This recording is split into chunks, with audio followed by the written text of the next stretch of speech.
So today I'm at a used car dealer auction. I don't like these cars. They're ugly, they're hideous. Man, I was talking so much crap about that PT Cruiser right before you bought it. Really? Today I'm gonna show you what a dealer pays for this RAV4. Oh, check that thing out. But that's not the cool one. Look at this. Actually, it's still cool. It's still cool. Woo, look at that. It's dirty, but that's sexy right there. Let's look at the back end of it. Here we go, boys. It's sale time. Sale time. Let's go. All right, let's check out this Honda. 2017, 151,000 miles. Outside body looks good. We got some scratches here. Actually, quite a lot. I mean, that's a lot of scratches. Can you see it on the camera? The rest of it, I don't see any dings, anything like that. Pilots sell really well. They usually bring a lot of money. Not as much as like a 4Runner, but they do well. Lots of scrapes. So this one's pretty rough. We're still going to check it out, but it's very, very, very rough. Did I say 151,000 miles?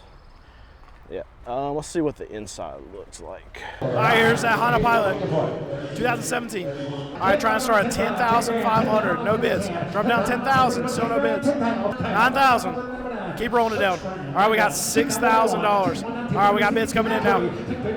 Every time that guy yelps, he sees bids. See hands going up. One thing I'll point out too, this is North Carolina pollen. You see all this? This is a green car, and you can still see all the nastiness all over it. See, look at this red one. Gross, gross, gross, gross, gross. And what I have to do is I have to touch all these cars with my hands, and I put it right into my nose. And I am highly allergic to pollen. Third row, seats are kind of rough. Yeah, this is a rough car. So let's keep that in mind whenever we're checking it out and see what it brings. All right, we got up to 7,000 now. 71, 72, 73. It's rolled out. It's going out. We're still bidding on it. Up to 74. 7,500. All right, got 7,600. Still bidding on the Pilot. Got $7,600. Put it on a phone call. Put it on a phone call. 7,600 bucks. Engine noise, and you guessed it. Jeep, Dodge, Ram, Chrysler product, right? We got a Chrysler 300, 500, 400, 200, whatever. So 300. But you have, at this auction, so I like this auction. It's one thing I want to point out. In a lot of these cars, if they know something's actually wrong with the car, then they'll put it on the side, just like that car, which we could have guessed it already. Chrysler 300. It's going to have engine noise. But anyway, they put it on the side, and that lets buyers know what's going on in the car before. Now, they're not going to hit everything, but if there's something obvious like transmission slipping, engine noise, whatever, then they're going to put it on the side of the windshield, and it just makes for an easier buyer decision. A lot of these big auctions, which we go to also, but they don't have the time to go through a lot of the cars and figure that stuff out. There's a couple other smaller auctions that even go farther than this auction does, to write down, like they have a mechanic that literally drives every car that's going through the auction and puts a list of stuff on the side of the window, and they also put a list of like codes. They read it with the code reader that the car is throwing this computer, and they'll put that in a list form on the side of the window. And what that does is, I think it's good for the buyer, and oddly enough, I think it's actually really good for the sellers too. The reason being is because that auction that does that whole list form that goes through the whole car and tells the buyers what's wrong with the car, well, that means that the stuff that's actually good is going to bring a premium, because then the buyers know that they're not taking as much of a gamble as they usually would, so they're willing to spend up a little bit. So as you can guess, that auction that does that list form, that has a mechanic that goes through the car, that's the most expensive auction that I go to, and it's not even close. It's not even close. That's why I think it's a really good thing for the actual sellers. And you think of like car dealers are shady. They want to hide everything, right? Well, you can find, even in a situation like that, that transparency equates to more money. And this is how I've tried to run my business, where I can sell a lot of cars being a lot more transparent with my buyer, letting them know exactly what they want. They are actually paying for the car. I mean, what we're posting our cars for online is exactly what we're selling them, and we don't even have a dock fee. And it turns out we can make a lot more money running our business that way. And I feel like if a lot more of the car market, a lot of dealers, a lot of the manufacturers would run their businesses in a more transparent way, then it actually was going to equate to more sales, more buyers, more repeat buyers, more referrals, and at the end of the day, more money. All right, here's an Acura that looks good. Let's check it. It's a 2020. It's got 31,000 miles. This one I would think that the franchise dealer would want to actually keep this for their lot. Especially with everything going on, all the volatility in the market, they're going to want to keep as many trade-ins as possible, I think, that are good quality. Outside body looks good. I mean, it's dirty. It looks like a bird had its way with this car, or multiple birds. Let's see here. MDX. Yeah, I mean, there's more. They just parked it under a tree, I guess, and they just went at it. All right, here's that MDX. Trying to start at 28,500. No bids, no bids. Drop down to 28. Still no bids. 27.5. Down to 27. All right, drop down to 25,000. We got bids. Inside looks good. Yeah, this is a nice car. It smells like the local pharmaceutical representative visited that car, or one of his clients, if you know what I mean. But this, yeah, it looks good. Looks good. We'll check it out. 25.1, 25.2, 25.3, 25.4, 25.5, 25.6. It's rolling out. We're still bidding on it. Up to 25.8, up to 26,000, up to 26.1, 26.2, 26.3, 26.4, 26.5, 26.6, 26.7, 27,000. All right, we got 26.9. No, 27,000. 27,000 sold. So I show you guys a lot of repos a lot, and these 5 cars right here are all repos. But I get asked a lot, well, how do I know it's a repo? Like, it doesn't say repo on the car. The reason why I know for 95% sure that's a repo is because I can see the actual seller on the car. Got a car alarm going off. But if I can see the seller on the car, I know that they're a large buy here, pay here dealer. I know that they're not going to take in a ton of trade-ins. I know that they're not just going to dump a lot of their vehicles because they can make so much more money selling them on their lot. So for me, adding those two things together, and also I talked to the guys who rep for this dealer, but that's what they said. Okay, most of them are repos out here. So this is how I can know, is because I know who's selling them. And even if I'm not looking at this particular dealer who's selling, if I'm trying to figure out if it's a new car trade-in or not, because obviously that's also not stated. If I see it's being sold from a Toyota dealer, if it's being sold by a Ford dealer, any of these franchise dealers that represent a manufacturer, I know that those are going to be trade-ins, because they're not here to wholesale cars. They're here to dump trade-ins that they don't want on their car. They are here to wholesale. That was a stupid thing to say. They are here to wholesale cars, but they're not sending cars that they had on their lot for whatever reason here to dump. They're trade-ins that a lot of these franchise dealers, and I know that what I'm buying just by looking at the actual seller of the vehicle. All right, so let's check this one right here. This one is a repo, and it's a 2012. It's a Toyota. Interesting thing, it's got 204,000 miles, so you got two bad things going on with this car, and we might find more when we check it out, but it's 2012. Repo is the number one bad thing, and then it's got a lot of miles, 204,000 miles. As in repo fashion, we've got some, I can't talk today. As in repo fashion, we have lots of cosmetic issues going on with this car, because if you're not going to pay for your car and you know it's going to get repoed, why would you fix anything about the car? You just want it to stay in your driveway as long as possible. All right, I got two coming through right now. I got this RAV4 and I got this repo Highlander right now. I'm trying to get both of them. Let's see where we're at here. We're at 6,000. Drop down 3,000. Drop 3,000. All right, we got 38 on this. We got 38 on this one. So they're not going to fix anything mechanically wrong with this car or visually wrong with this car, but they did add some customization. Check that out. Blinged it out. Looks terrible, but it's blingy and it smells like smoke. So I'm not staying. Oh, there's some more bling. Boom. It smells like smoke, so I'm not staying in it any longer than I need to, but we'll check it out, see what it brings. The good thing though is a Toyota, so it'll still probably bring some good money. Whether or not it deserves it, probably not. I got 39, this is hectic. Up to $4,000 on that one. We're at 9 something. 4,800, they put it on it bid, 4 on a phone call. All right, so that's what it usually is like, especially if you have 2 or 3 cars going through very quick amount of time. It's all chaotic, and he wants to be on the video. There you go. All right, we got the cameo there. All right, yeah, so you see the chaos that ensues at these auctions. And it's even more so if I'm trying to bid on cars and trying to film them too.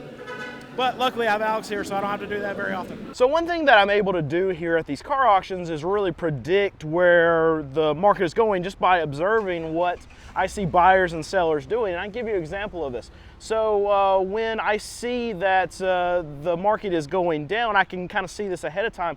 When I see a lot of no sales, when I see a lot of if bids that go through the lane, and if bid is basically just means that the car didn't bring the amount of money that the seller wanted it to bring, so they try to get it done after the auction. Usually that means that the price has to come down lower.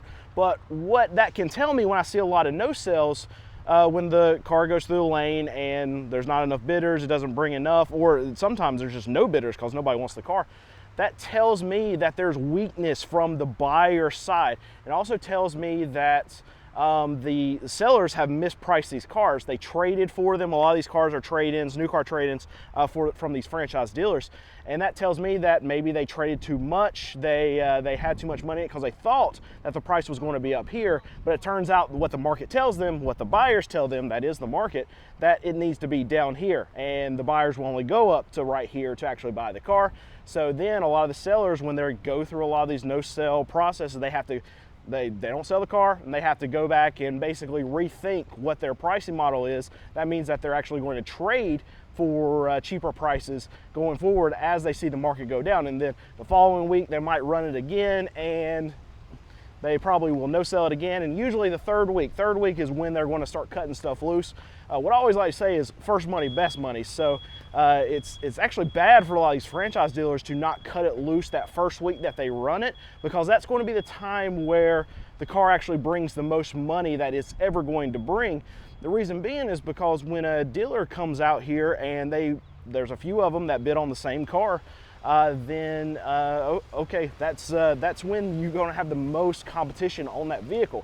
If that vehicle doesn't get sold, well, then the next week those same dealers see that car sitting here at the auction. They're like, all right, well, it brought $25,000 last week and they didn't sell it. I wasn't want to be even near that car at $25,000, so I'm not even going to be on it. So that takes a few dealers off of that vehicle, creating less competition. So the price is going to continuously just get lower as it runs here more weeks. Also, a situation could be where, okay, something was found that was wrong with the car, and that can be something that the dealers that were bidding on it think about. If, okay, well, it didn't sell, or there was an if bid, maybe the buyer went and checked it out and decided they didn't want it. All of these things can come into the buyer's minds whenever they're looking at that car that's running multiple weeks, and it causes them to pull out. So, and then on the other side, I talked about how I can kind of see where the market's going. If there's not a lot of no sales, if everything is bringing all the money, everything is getting sold, well, that's telling me that there's high demand from the buyer side, from small used car dealers like myself. That means that they're probably selling cars on their lot, so that's going to push prices up. And if all of these cars get sold, then that tells the franchise dealers, the ones who bring cars here to sell, that they can actually raise up their reserves maybe next week because they went through and sold absolutely everything. So maybe they can squeeze a little bit more money out of buyers next week. You get that, okay, we priced here, sold them all, price it up a little bit more next week, sold them all, price them a little bit all up next week. Well, maybe up here at this range, we see some no sales, or we see some if bids or whatever. So then that's where they're going to start pricing their cars. But you had two tiers of level ups of pricing whenever we're seeing that. So I can see this happening on the floor at the auction, and I can know when prices I feel like are going to start going down, and I can feel like when prices are going to go up just by seeing the buy sell action that's happening in the lanes. All right, so let's check this little Honda out. It's 2018, it's got 99,000 miles. I'm always terrible at this. This looks like this has got to be an Accord. Yeah, it's not the small. It's not Civic. Look at that. That's been banged up there. Accord. I was right. The Civics always mess me up because they look like it. The newer ones look kind of Accordish. Yeah. They're just bigger than what they used to be. I'm used to the small Civics that All right, here's that Accord. It's 2018. Trying to start out $15,000, no bids. Drop down to $14,500. $14,500, no bids. Drop it all the way down, $10,000. All right, popped it up to $12,000. Goodness. That is disgusting. Okay, so I'm not getting in this car, but I will show you. That is nasty. What did you do? How does that happen? Look back here. Something exploded, or someone exploded in this car. Oh, that's look, it's all on the side of the doors too. Gross, gross, gross. So this is kind of interesting too. This is a hang tag from a mechanic. So usually they'll use these tags to represent which car they're working on, if they have work orders or stuff like that. So that tells me as a buyer that, well, one, I'm not going to buy this car because it's nasty, but two, it's going to tell me that I also don't want to buy the car because it's had some significant work that they were trying to do, probably didn't do the work because it cost so much, so then they decided just to throw it to auction. So anyway, gross, gross, gross, gross. Outside body, I mean, it's got that ding over there. This should be cheap. And you got crack in the windshield, but we'll see what it brings. Nasty, nasty, nasty Honda Accord. 12.1, 12.2, 12.3, 12.4, 12.5, 12.6, 12.7. Remember, it's got that ding. All right, up to 13, 13.1, 13.2, 13.3. All right, it's rolling out. We still got bids. 13.6, 13.7, 13.8, 13.9, 14,000, 14.1. All right, we got 14.1, got 14.1. All right, 14,002.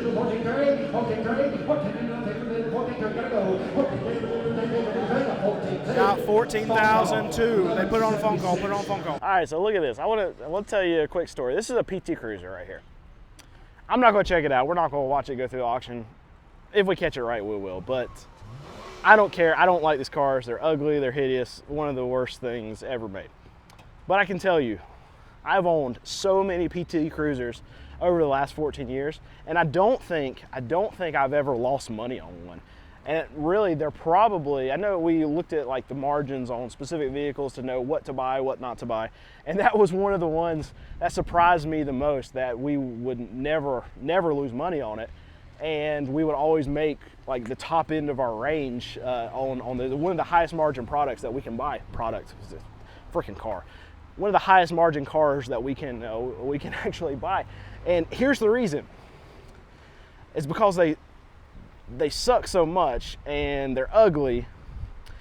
We could buy them so cheap. So there was so many scenarios where we'd buy a PT Cruiser that was absolutely fine, but we buy it for like $500 because there's no other dealer that even wants to look at it. That was like, it's like it's got a disease on it or something, or everyone would think bad about them if they bought this car. I don't care. I'm here to run a business, make money, right? So I'll buy anything and everything if I can make $1 on it. And that PT Cruiser was one of them. We would, every time we see one at auction, we look at it, and it's like, okay, maybe it's gonna be $500, $600, $700, and we end up selling these PT Cruisers for like $1,500, $2,000, and just sell them just like that because they're so cheap. And we can make tons and tons of money off this $500 investment just because nobody else wants to buy it. And the thing about this is they'd sell well because there are a few people, and look at the comments. There's gonna be a few of you that are screaming about these things in the comments. Great cars, they look so good, they're so cool. Don't they look so fast? It looks like a mini hearse. It's like a short, squatty, either ice cream crossover truck. I don't even know what the comparison is. I mean, I think it's one of the ugliest cars ever made, if not the ugliest car ever made. So I get asked a lot from other used car dealers who I use to advertise, and I can tell you that my favorite platform to advertise my cars on is Car Gurus. Because Car Gurus knows that making a big purchase should come with confidence and not confusion. Car Gurus helps you cut through the noise, showing you the best deals and in-depth vehicle details so you can feel confident about your purchase. Because when it comes to your big deal, you deserve the best deal. I run a dealership and I've seen firsthand how overwhelming a car purchase can be. And that's why I use Car Gurus. Not just to list my inventory, but to help customers feel more confident when they're purchasing a vehicle. The deal ratings, price drop alerts, and vehicle history reports make it easier for people to know they're getting a fair deal. And when they come into my dealership, they already know what they want. It's better for them, and it's better for me as a used car dealer. Car Gurus will connect you with a trusted dealership when you're ready, ensuring a transparent and hassle-free buying process. With over 4 million listings, CarGurus has more car listings than any other major online automotive marketplace in the U.S. So you can find the best deal. It's no wonder similar web estimated traffic data shows CarGurus is the #1 most visited car shopping site. Buy or sell your next car today with CarGurus at cargurus.com. Go to cargurus.com to make sure your big deal is the best deal. That's cargurus.com. cargurus.com. All right, here's that PT Cruiser. We will watch it. It's only got 85,000 miles. It's a 2003. Let's start out $500. I told you, nobody wants this car. $1,200, 13, 14, 15, 16, 17, 18, 19, 2000, 21. That's more than I thought it'd bring. Up to 2,500. Number one. That's my number. Alex bid on it. Yeah, they put on a phone call at $2,500. That's so funny. All right, so I might be a proud owner of a ugly red PT Cruiser with 85,000 miles for $2,500. Gross. All right, so for those of you that don't know, I said bidder number one. That's actually my bidder number. My dealership's bidder number. So Alex, who I also said bought that car earlier, he's my mechanic.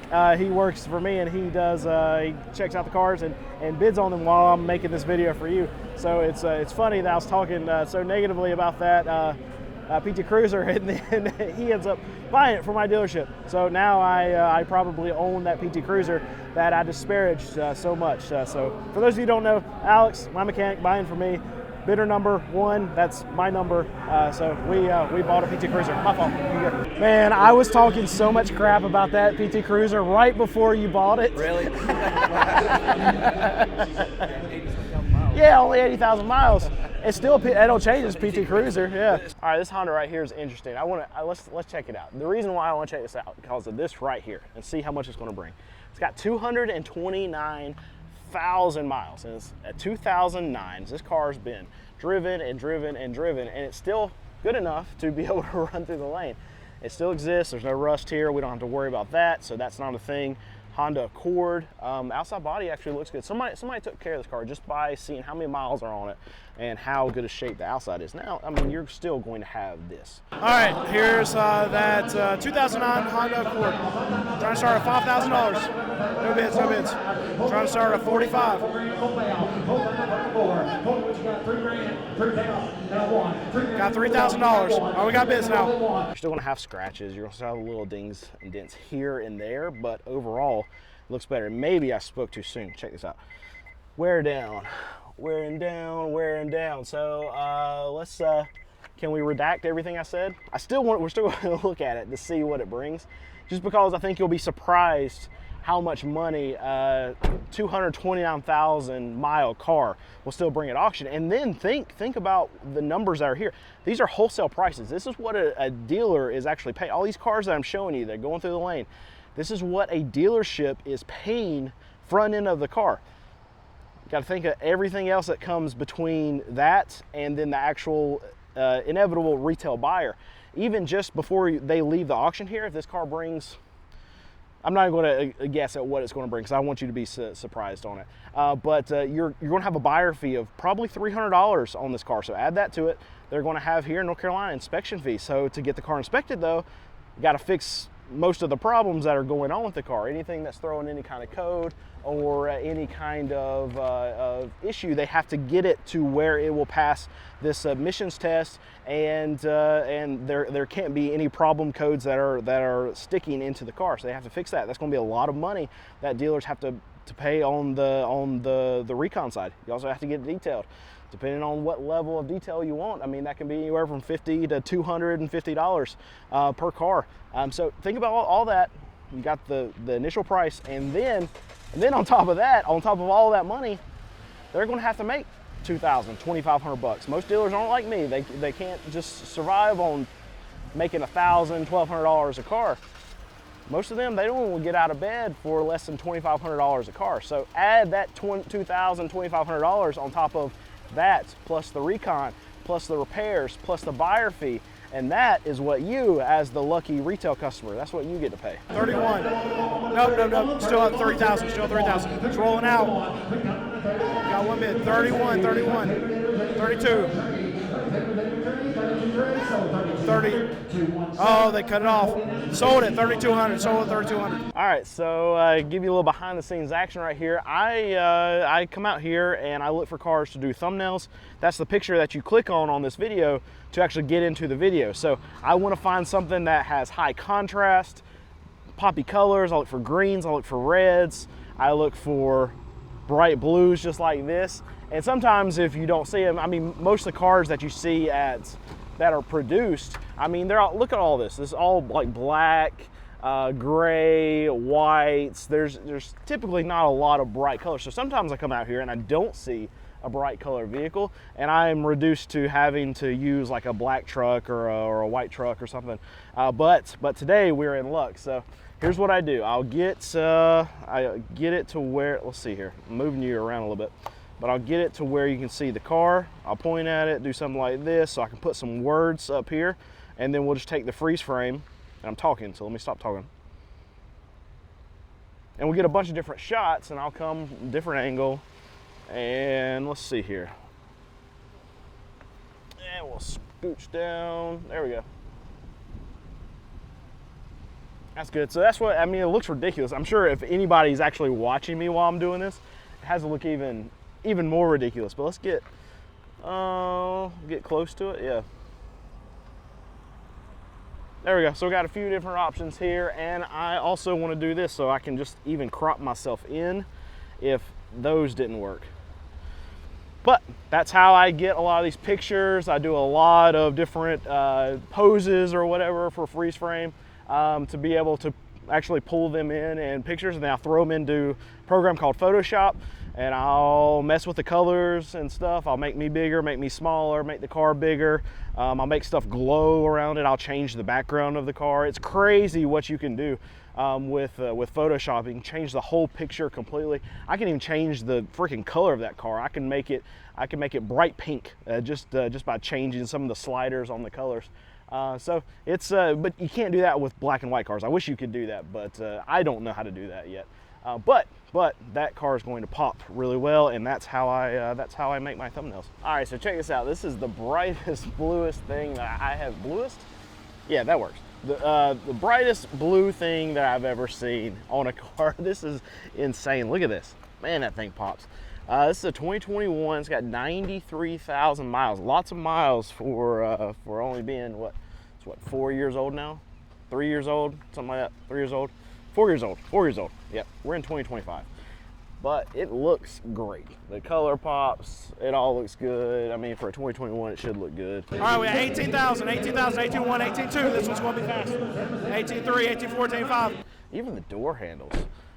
Usually you see a color like this, it'll be crazy to have door handles that are like chrome or black, but even those are blue and not scratched up at all. You would think door handles with this paint when it gets scratched up, but it's actually not bad. You see, there's a little chunk right there. Inside does not look as good as the outside does, but still looks good. A little cleanup, and this is front line ready. I'm surprised this car is even here. Usually what will happen in these cases is that something that's as nice as this, even maybe the mileage could be why this thing is here and not on the franchise dealer lot. But this is going to bring all the money and then some. This is a nice car. We'll check it out. Up to 19,000. 19,000. What we have right here with the RAV4, we got 21,000, 21.1, 21.2, 21.3. We got $22,100 on that RAV4. Sold it.